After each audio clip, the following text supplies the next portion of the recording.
এক একটি অঞ্চলে এক একটি নামে এটি পরিচিত। এর নাম হচ্ছে কেউ বলে প্যারাক, কেউ বলে তারকাটা, কেউ বলে জলি, কেউ বলে খিল। সম্মানিত প্রিয়দিন ভাই, আমি 4টা নাম বলেছি, আরো নাম রয়েছে। অবশ্যই আপনারা কি কি নামে চিনেন অবশ্যই আমার ইউটিউব চ্যানেলে এসে কমেন্ট করবেন। আসসালামু আলাইকুম ওয়া রাহমাতুল্লাহি ওয়া বারাকাতুহু। নাহমাদুহু ওয়া নাসাল্লি আলা রাসূলিল কারীম, আম্মা বাদ। আউযু বিল্লাহি মিনাশ শাইতানির রাজিম। রাব্বি ইশরাহ লি সাদরি ওয়া ইয়াসসির লি আমরি ওয়াহলুল উকদাতাম মিন লিসানি ইয়াফকাহু কাওলি। সম্মানিত প্রিয় দিনী ভাই, থাম্বনেল দেখে বুঝে গেছেন যে আজকে কি বিষয়ে আলোচনা করব এবং কি বিষয়ে আপনাদেরকে আমল দেওয়া হবে। আমাদের এক দিনী ভাই কমেন্ট করেছে, আপনারা দেখতে পাচ্ছেন স্ক্রিনে কমেন্ট, যে তারকাটা দিয়ে যদি বুকে ব্যারাক মারে বা খিল মারে সেক্ষেত্রে কি আমল করলে সেটা রিমুভ হবে। তিনি আরো বলেছেন যে জানা থাকলে আমল দিবেন। তো সম্মানিত প্রিয় দিনী ভাই, জাদু কাটার সবচেয়ে শক্তিশালী আমল হচ্ছে আপনাদেরকে জানাবো, তার আগে বলি কিছু কথা। সম্মানিত প্রিয় দিনী ভাই এবং বোনেরা, আশা করি আল্লাহর রহমতে আপনারা সকলেই ভালো আছেন। আমি আলহামদুলিল্লাহ, আমি আল্লাহর অশেষ রহমতে অনেক ভালো আছি। আজকে আমরা যে বিষয়ে আলোচনা করব, কালো জাদু তথা ব্ল্যাক ম্যাজিক। এই ব্ল্যাক ম্যাজিক, কালো জাদুতে আমরা আমাদের সমাজে অনেকে আক্রান্ত। এই আক্রান্ত হওয়ার মূল কারণ হচ্ছে বিদ্বেষ। এই আক্রমণের মূল কারণ হচ্ছে বিদ্বেষ, শত্রুতা।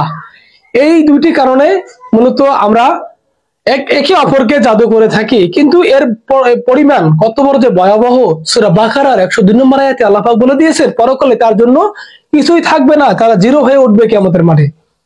এর মানে যারা জাদুবিদ্যা চর্চা করে, জাদুবিদ্যা করে এবং জাদুবিদ্যা করতে চায়, 3 ব্যক্তি দেখেন। 1 নম্বর হচ্ছে কোন ব্যক্তি কাউকে জাদু করবে, হোক সম্পর্ক বিচ্ছেদের, হোক সম্পর্ক জোড়া লাগার, হোক কাউকে বুকে খিল মারার, হোক কাউকে পুতুল দিয়ে তাবিজ দিয়ে কোনো উদ্দেশ্য সাধনের জন্য জাদু করা, এই ব্যক্তি মূলত মুশরিক। সে শিরক করতেছে আল্লাহর সঙ্গে, কারণ তার ঈমান নেই। 2 নম্বর হচ্ছে যে জাদু করে, মানে ভুক্তভোগী গিয়ে এক জাদুকরের কাছে গিয়ে তার বিভিন্ন শরীরের অংশ, চুল, যা যা প্রয়োজন ওই কবিরাজের সন্তুষ্টি অর্জনের জন্য দিয়ে কাজ করে। যে কবিরাজ সেও কুফরি, সেও আল্লাহর সঙ্গে শিরক করে। তারপরে 3 নম্বর ব্যক্তি যারা চর্চা করে, যারা ব্ল্যাক ম্যাজিক চর্চা করে, এই 3 ব্যক্তিরই ঈমান নেই। এই 3 ব্যক্তি ইসলাম থেকে বের হয়ে গেছে। যদি তারা ইসলামে ফিরতে চায় অবশ্যই তওবা করে কালেমা শাহাদাত নতুন করে পাঠ করতে হবে।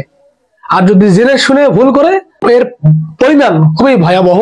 আর যদি না বুঝে জাদু করলে কি হয়, কি ক্ষতি হয়, বা ঈমান চলে যায় কিনা, বা যদি না জানে, মূর্খ মানুষ ভুল ক্রমে গেছে চলে, সেক্ষেত্রে সে তওবা করলে, আল্লাহর নিকটে কান্নাকাটি করলে আল্লাহ পাক ক্ষমা করে দিবেন ইনশাআল্লাহ। তো সম্মানিত প্রিয় দিনী ভাই, আমরা এই 3 ব্যক্তি সম্পর্কে জানলাম। এই 3 ব্যক্তির ঈমান নেই, অতএব এদের সঙ্গে পশুর তুলনা করতে পারেন আপনি।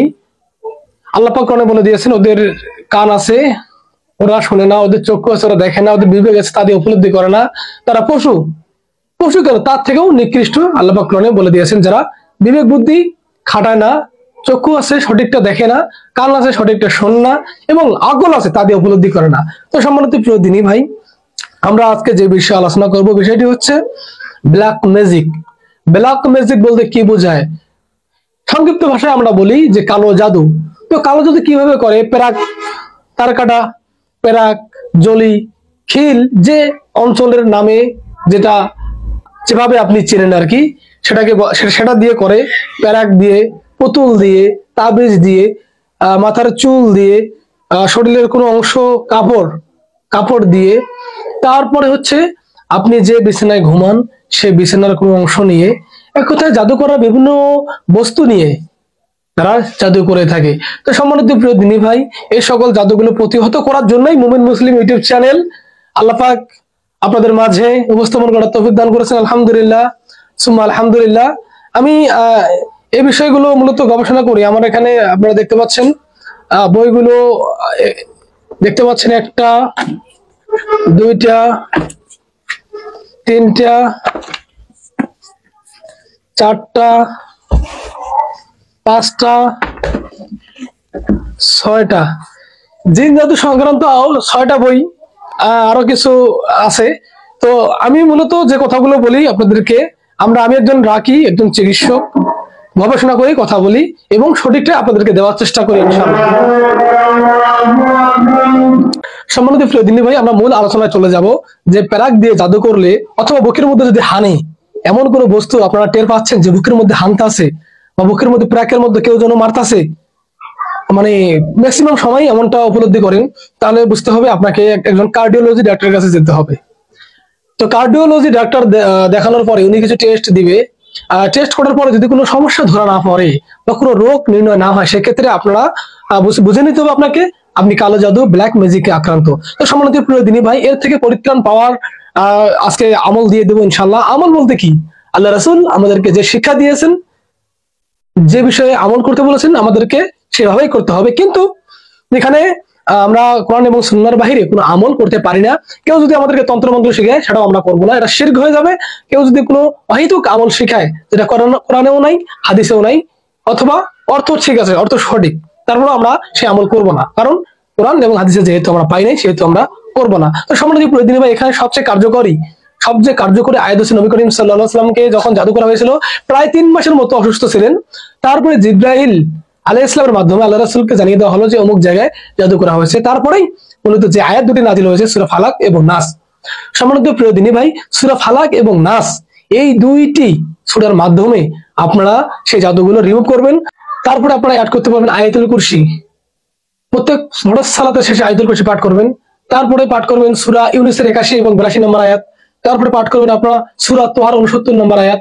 তারপরে সূরা আম্বিয়ার 18 নম্বর আয়াত আপনারা পাঠ করে নেবেন। এখানে আরেকটা মজার বিষয় হচ্ছে, আমরা 5 ওয়াক্ত সালাত আদায় করি না, আল্লাহর বিধিবিধান মেনে চলি না, হারামে আমরা ব্যস্ত, অশ্লীলতায় আমরা ব্যস্ত। এই জন্যই মূলত আমরা জাদুতে ব্ল্যাক ম্যাজিকে এফেক্টেড হয়ে যাই। আন্তরিক একটা কথা বলেছিল যে আমি এক নামাজি ব্যক্তিকে ব্ল্যাক ম্যাজিক করার জন্য প্ল্যানিং করতেছি, তো আমি যেদিনেই আমার জিনগুলো পাঠাই সেদিনেই তারা ব্যর্থ হয়ে চলে আসে। আরো শক্তিশালী জিনকে পাঠাই, তারাও ব্যর্থ হয়ে আসে। আবার তার থেকেও বড় শক্তিশালী জিনকে পাঠাই, তারাও ব্যর্থ হয়ে আসে। কারণ সেই ব্যক্তিটি ছিল আল্লাহ বেরু নামাজি। তারপরে আমি সবচেয়ে সাধন করলাম, সবচেয়ে বড় জিন, সবচেয়ে দাম্ভিকতা জিন, সবচেয়ে নাম্বার 1 জিন, সেটা হচ্ছে ইফরিত। তাকে আমি কি করলাম, আহ্বান করলাম। তারপরে যখন আমি ইফরিতকে পাঠালাম, ইফরিতও ব্যর্থ হয়ে ফিরে আসলো। ব্যাপারটা বুঝতে পারছেন? সেই জাদুকর থেকে আমরা কি বুঝলাম? অবশ্যই আমাদেরকে আল্লাহর পথে থাকতে হবে, আল্লাহর আদেশ আহকাম এগুলো আমাদেরকে মানতে হবে, তাহলে আমাদেরকে জাদুটোনা বান কুফরি কাজ করবে না। তো সম্মানিত প্রিয় দিনে ভাই, এটা আমল করে নেবেন। যে কি বললাম, প্রথমত আপনারা পাঠ করবেন সূরা ইউনূসের 81-82 নম্বর আয়াত, তারপরে সূরা তোহার 69 নম্বর আয়াত, সূরা আম্বিয়া 18 নম্বর আয়াত, শেষে সূরা ফালাক নাস। এগুলো আয়াত হচ্ছে এই যে বুকের মধ্যে যদি ক্রাক খিল কারকাটা যেগুলো দিয়ে জাদু করে থাকে এগুলো রিমুভ হবে। আর মনে রাখবেন একটা পানি পরে নেবেন। আমাদের ইউটিউব চ্যানেলে অনেক ভিডিও রয়েছে, ভিডিওগুলো দেখে দেখে শিখে নেবেন, জানবেন, এবং যদি কোনো কিছু জানার থাকে অবশ্যই কমেন্ট করে জানাবেন। আর হ্যাঁ, সবচেয়ে আমাদের ভিডিও যে দেখেছে বা কমেন্ট করেছে তার জন্য আকর্ষণীয় 5টি বই, এক একজন করে একটি করে বই পাবে ইনশাল্লাহ। আমরা এই মাস থেকে শুরু করব। কে বেশি আমাদের ভিডিও দেখেছে এবং কারা কমেন্ট করেছে। সম্মানিত প্রিয় দিনী ভাই, আজকে আপনাদের মাঝে এখানেই। সুবহানাকাল্লাহুম্মা বিহামদিকা আশহাদু আল্লা ইলাহা ইল্লা আনতা আস্তাগফিরুকা ওয়া আতুবু ইলাইক। আসসালামু আলাইকুম ওয়া রাহমাতুল্লাহি ওয়া বারাকাতুহু।